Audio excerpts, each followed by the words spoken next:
All right, so video game hot takes. Let's talk about it. Now, today's video, obviously, you know the saying, everybody has an opinion. They're just like buttholes, you know what I mean? But so for today's video, honestly, a lot of this stuff is some of them are like lukewarm takes or even cold takes, to be honest, but some of it's really mostly these are my gaming opinions. Now if you've been to the channel before and you've kind of been paying attention, I've said a lot of this stuff in multiple videos, so some of this stuff should not surprise a lot of people. But I was just sitting around, you know, after me and Avante did our name 1,000 video games video, make sure y'all check that out. I was sitting there, I'm like, you know, there's just a lot of opinions we're having on certain games, and just looking back at the history of it, going through all 1,000 that we named, and you know, I decided, hey, I think that'll be a good video, so that's what we're doing here today. So again, everything's an opinion. This is my opinion. If you don't like it, that's okay. You're wrong and I'm right. So we're going to get all into it. If y'all new to the channel, please do hit that subscribe button, leave a like on this video.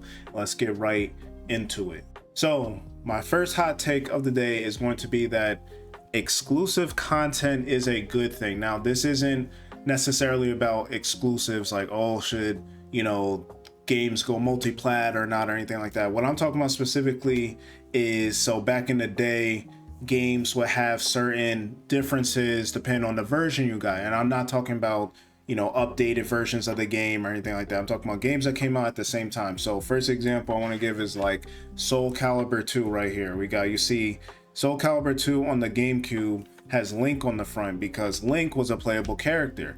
And when you got Soul Calibur 2 on the Xbox, you got Spawn as a playable character. When you got Soul Calibur 2 on the PS2, you got Yoshimitsu as a playable character. So I think those things are great. Or even, I think it was Kratos in one of the Mortal Kombat games on PlayStation. So I think things like that are great because it's just, you know, it just makes a person feel a little better about their system purchase. Like, is it necessarily going to make people go out and buy or do people buy a GameCube to play Soul Calibur 2 just to play as Link?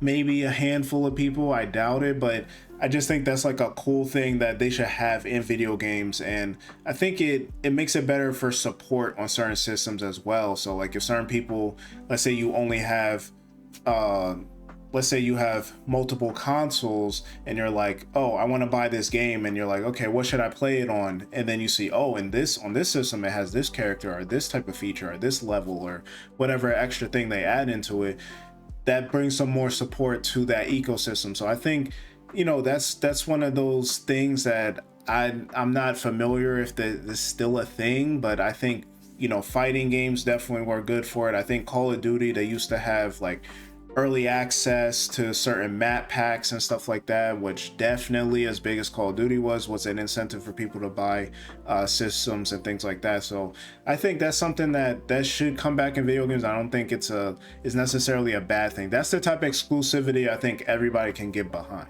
Now my next, I'll say cold take, because this has been said for, you know, ad nauseum at this point, but bigger isn't better. Now, what I mean by that is not just open world games, because I think that's what everybody kind of brings it to, like, oh, the game is open world and it's 80 hours or 100 hours and there's so much to do and things like that. I think there's a good way to do that, but it needs to be done exactly how I said, the best way that it possibly can. Like, there are creative ways to do it. Certain games, for example, they say, hey, this is going to get you, you know, you pay $60, $70, and you're going to get, you know, 1 million side quests to do, an open world and all this. But then you get the game and it's like, you know, Starfield, for example, please, 1,000 planets, and then you go there and it's like most of the planets are empty. There's not a lot of interactivity. Or certain JRPGs, the side quests are boring. They don't add to the story at all. The game's not fun enough to want to do the side quests. A bunch of them are nonsense or fetch quests or just not entertaining at all. And it just turns into a bunch of padding. Like, you can tell in a game, even outside of side content, while you're playing it, you can tell this could have been 10 hours shorter. This could have been 15, 20 hours shorter even. Now, when a game gives you the option of continuing and doing more and things like that, that's when it's great. You know, I play, you know, Metaphor ReFantazio is one of my top 5 game of the generation for me. By the time I roll credits on that game, I put in like 113 hours. Same thing, Expedition 33, I put in, I think it was like 87 hours or something like that. And I 100%ed that game. But when you're going around trying to 100% things, you're getting more to the story. You're learning more about characters and their backstory. The game itself, the combat is, it's fun where you want to do more in the game and not just where they're dragging out the story. Now, you might make a, I've heard a few people say like Act 3, for example, in Expedition 33 seemed a little dragged out, or like they kept having reveal after reveal after reveal of like making the story like your brain just exploding. But I think there's a good way to do it. I don't think a game just being the biggest thing ever is just automatically makes it great. And on the flip side of that, I would say what made me think about it even was that a shorter game can be better. I think Capcom is a prime example of that. We've seen with their Resident Evil games, Pragmata recently. They give you a nice 10 to 12 hour experience, and it's, you know, concise, it's good, it's fun, and it has high replayability to make you want to play it over and over again if you so choose. It's either, hey, I got my fill, or hey, I want to go through, get, you know, better score or whatever. So a lot of platformers do that. We'll say like Sonic games, for example. I'm going through, I'm trying to get all the red coins, I'm trying to get S rank on all the, you know, the time attack and all that type of stuff, like our boss rushes and Souls games, stuff like that. There's ways to make a game, you know, feel like the player got their fill of it, and they also can do more if they want to, versus, hey, we're just gonna make the biggest thing possible, inflated budget, lack of soul, studio gets shut down because not enough people bought it or aren't interacting with it, or the DLC doesn't come out. Like, that's hot take number 2. Bigger is not always better. All right, now hot take number 3. And just some backstory, because I should have started with this, but I am 31 years old, going on 32, born in 94. Therefore, some of my takes I've had to, even if I don't 100% agree, it's like you gotta fight yourself, like getting older and stuff with this type of stuff. Older isn't always better, okay? I know when people do rankings of games of all time and, oh, this was the pioneer, this came first, like, everyone can't let go of the past. Everyone's still putting, you know, oh, this influenced that, so therefore it has to be better. That's not always true. You know what I'm saying? Like, I love Ocarina of Time more than any other Zelda and any other game of all time. That's my favorite game of all time. But I can't sit there and say Tears of the Kingdom or Breath of the Wild, even though those styles of Zelda games aren't my preference. I can't say they're not better games, because they do everything better. They take the original vision of what a Zelda game could be and blow it up to the max. They have way better mechanics, traversal, not just open world, but a world that is open based on your abilities, and it kind of revolves around you. Like, I prefer a linear story, but I can't act like, you know, these games that come out later, not all the time, but games that come out later, they had time to refine and learn how. It's the same thing with movies or books even. It's like, we just get better at learning from the past, better at storytelling, better at, you know, graphic design, gameplay mechanics, all these sort of things. And yes, some games are the pioneers, but am I going to act like, again, I never played the original Final Fantasy VII, but I can't imagine it's better than Final Fantasy VII Remake and Rebirth and whatever. If you want to say it's not split up, sure, but like, there's certain things we just have to get over. Like GoldenEye, I loved GoldenEye, but am I gonna act like that's the best first-person shooter of all time? It's better than new, like Black Ops 6? No. Or Modern Warfare 2? Like, no, it's not. Do you know what I'm saying? Like, there's a mix. Some games are just timeless, like Super Mario World. I still think to this day is a top 2D platformer of all time. Is it better than Mario Wonder? Wonder does a lot of things a lot differently, but I think that's a closer argument than some of these other games that we're trying to, you know, hold on to nostalgia for, and just think that because a game came out before 2010, then it's just automatically better than everything else. And, you know, again, vice versa. That's where I stand on it. The hot take is, you know, leaning on that side, but there are a bunch of new kids. You go like the Neff swap meme, like they're saying, like every time they check the best games, it's like everything from The Witcher 3, Red Dead Redemption, Baldur's Gate, Elden Ring, like everything that came out from 2015 till now is the greatest game of all time. So that it's just not true. All right, hot take number 4, and what actually kind of spurred this whole idea to do this video is that mid games are okay. I think when we say mid, like nowadays, it's like it's the worst thing in the world. Mid is, man, don't even touch it.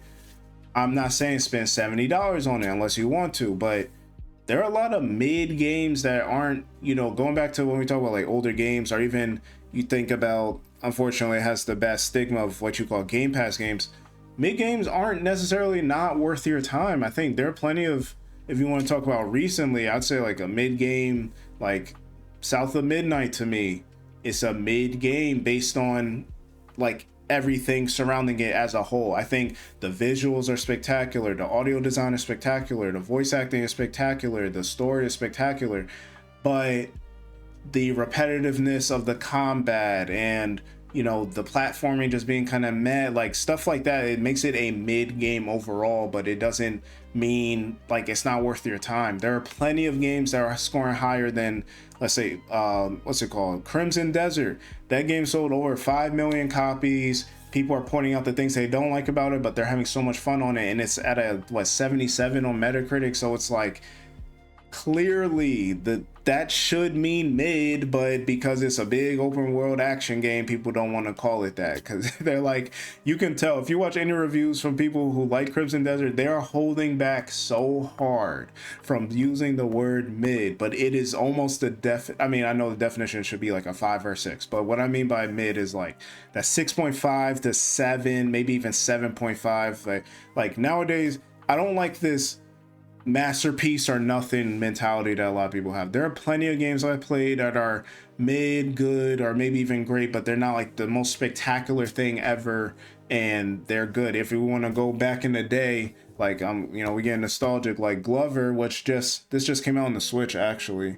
Like Glover isn't some masterpiece game or anything like that, greatest game of all time, but growing up, I really liked it, and even today, like the concept of Glover is very creative for 3D platforms back then. You know, using not just you platforming, but you have an object you have to bring around and collectibles and stuff like that. Like, it's a very unique game right here. Snowboard Kids 2. I never even heard anybody mention this game on the list of anything under mid games, underrated, nothing. I don't hear this game mentioned at all. I used to rent it from Blockbuster all the time. I like it a lot. It's very creative. A snowboard racer game, or like in the times of Mario Kart and Diddy Kong Racing, you get a game like that. Is it the greatest game of all time? No, but it's fun. It's worth the money. Like, well, not nowadays because it's a pretty expensive game. But mid has such a bad rep. I think everyone's killed the word mid. It's turned into something that's like just not what it actually means. And I think, don't be scared if you see a game and it didn't get an 85 and above on Metacritic. That doesn't mean don't check it out. Just check the reviews, going with an open mind, of course, and say, okay, this is how much I'm willing to spend on this. This is what it has, this is what it doesn't have. I'm okay with that, and then take it for what it is. All right, hot take number 5 is we need every genre in gaming that exists. Every genre, no matter if you like it or not. I don't care for cozy games. I don't care for simulation games. I barely care for racing or fighting games. Low-key fighting a little more than racing games, but like, we need all the gacha games. We need all of these things to exist. I think when we watch, you know, you see Nintendo Directs or showcases and everybody's like, oh, who's this for? Or what is this, bro? Come on, let's get to the good stuff. And like, obviously I'm being facetious. Like, we all feel like that when we're watching it, but there are people that when certain games get canceled, like let's say a live service, a lot of people don't like live service games. Live service games are like, oh, for another cozy farm simulation game. It's like, bro, until that stuff starts like impeding on games you want to come out, then I don't want you to hear, like, I don't want to hear people just complain about it just to complain about it. Like, oh my god, another cozy game's coming. Oh no, another free for, oh my god, another gacha game. It's like, unless it is literally say, like if they say, hey, like we seen with PlayStation, they're like, oh, instead of working on, you know, God of War or Last of Us Part 3 or whatever. They tried to do the live service thing and they ended up canceling it. It's like, okay, now you can get mad, but people just get mad like, oh my god, why is there another live service? It's like, bro, because these games make, well, most of them fail, but because these games have an audience and they make money. That's why. If they're going to come out, I'd rather more people come into the genre or come into the hobby, be able to find what they like, enjoy life, and then possibly delve into other things that they may not know that they might like. And then that brings more money to the companies, that funds more projects, that does more for the industry as a whole. We can't like go back to the days of, 50 million sweaty dudes only playing fighting games and drinking Mountain Dew and Call of Duty. Like, we cannot go back to that. Gaming has evolved, gaming has expanded. There are so many different types of games, whether we like the genres or not, and I think people need to be, show a little more grace on that kind of stuff. It's better, it's more fun when there's more people involved. Let's keep it a buck, bro. Like, more players, more consumers, all that just pushes the industry forward. It comes up with new creative ideas that people can take from and put into games that you actually want to play. It gives developers those passion projects that they can do and then want to stay in the industry and make more games that you like. We got to start looking at things holistically and not just, oh, I don't like this thing, so it should not exist at all because I don't like it. Like, we got to get out of that. Now, hot take number 6 goes along with what I just said. It's going to be that gatekeeping is okay when it's done right. Now, I think a lot of people fall into either something is good or bad or okay. Things need to be done in their proper place and proper perspective. So gatekeeping in the sense of, oh, you didn't watch the original Dragon Ball. Why are you talking about Dragon Ball Super? You didn't even watch. It's like you could tease younger kids about that and stuff like that, or just making jokes about it. But some people go really, really hard when it comes to gatekeeping. Like, you didn't even play Final Fantasy 2 you don't know about Final Fantasy 2, Final Fantasy 3 on the SNES, and you talk about, oh, Final Fantasy 16 is their favorite game. If that's all they play, that's all they play, bro. Like, it's okay. Like, again, I'm not talking about people that feel that way or, make jokes about and all that. I'm talking about the people that go really hard. Like, they think these people shouldn't exist in the hobby at all. They think, this should only be this way and all that. I'm for gatekeeping when it comes to things that are disruptive making their way into the industry. That's when I'm okay with it. When everybody was talking about like DLSS 5 when that came out, some people probably thought, oh yeah, it looks real good, and some people were like, yo, we not going for that. I don't care, that has no place in our games. We not going for that. I'm with that. Like, when things can be detrimental or just take the soul out of gaming or anything like that, I'm all for the gatekeeping that way, or people trying to, just keep out people that are just don't have the right intentions when it comes to games. I'm for that. But as far as like you trying to put someone through, oh, you wearing a Beatles shirt? Can you name 5 Beatles songs right now? Name 5. Take that vintage Beatles shirt right now. Like, bro, people be going so hard. Like, it's crazy. Like, I don't know, maybe it's just me being older and like I don't have the energy to be doing all that. And again, I'd rather more people be in than not, and then you just check certain stuff when it's, going too far, changing stuff for the worse. That's when it's okay. But anything other than that, we got to cut that out. Then my last hot take: digital only consoles are dumb. Digital only consoles are dumb. I'm not saying buying digital games is dumb. I'm not saying you're dumb for buying a digital console. I'm saying digital only consoles existing is man, I can't even say that, because again, you're giving people options money wise and things like that, so I can't really say. But it's like, I just don't get the logic of it. Like, a digital only console, even if you only buy digital, I think the price difference, I will say, is not large enough where people's like, oh, I'm trying to save money. I get it. Some people can't afford, $500, $600, $700 consoles and stuff like that. But to me, I think you're doing yourself a disservice if a console is, let's say the PS5 for example, when it launched, the digital version was $400, the disc version was $500. Cool, you save $100 up front. Now you look at things like going along, how things are moving, and it's like the digital. I went on the PS. I got the PlayStation on right now. I went on the PSN store. Last of Us Part 1 remake that came out in what, 2023 I think it was, or 2024. That's $70 on the PlayStation store. If you go get that physically somewhere else, you can probably get it for 30, or on eBay from someone, or there's certain retailers that have sales. Heck, we just seen Nintendo said they're making their digital first party games $10 cheaper, right? And guess what Walmart and Amazon did? I just put up a TikTok about it. They said, oh, everybody's gonna go flock to buy off the eShop. We gotta do something. We can't be more expensive. If they're going to buy digital, they're going to, but we can't like take away that choice from them. Most people, if they're not physical gamers, they're going to go with the cheaper option. They dropped the price. I can't believe they did that. You go on right now, check out Splatoon Raiders, check out Yoshi's, Mysterious Book or whatever.